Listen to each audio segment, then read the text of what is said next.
My vibranium left ball, Bucky Barnes, the Winter Soldier.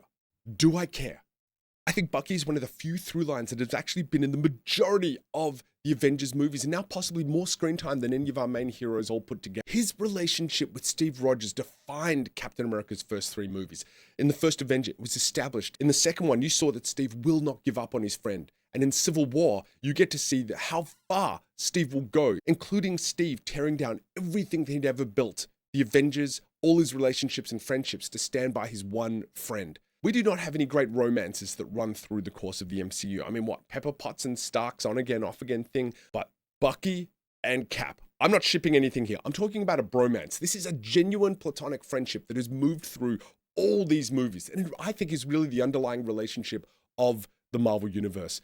And Bucky now is on a journey. What does that relationship look like now that Steve is gone? And we even saw in Endgame how Steve even chooses somebody else to step into his shoes because he knows that his friend needs a Captain America in his life. That's another reason why Bucky couldn't have been Captain America. Bucky needs Captain America. Falcon and the Winter Soldier, which I love. I thought that is an incredibly important slice of Bucky's history as he comes to terms with what he's done before and is trying to make amends. And also the greatest line in it that I think sums up Bucky and the reason why when Sam gives up the shield and Bucky is so hostile towards him in that decision. And Sam's just like, what's going on? And Bucky says to him, so maybe he was wrong about you. And if he was wrong about you, then he was wrong about me.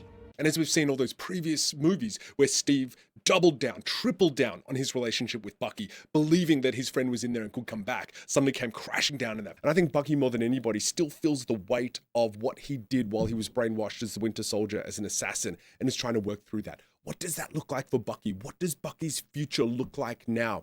I think with Sebastian Stan's time in the sun, with his acting nominations, I think it's potentially going to be really, really interesting, and they can push him more and more forward. This is a character with such enormous backstory and such fantastic history. They can really write some new, fascinating stuff for this character.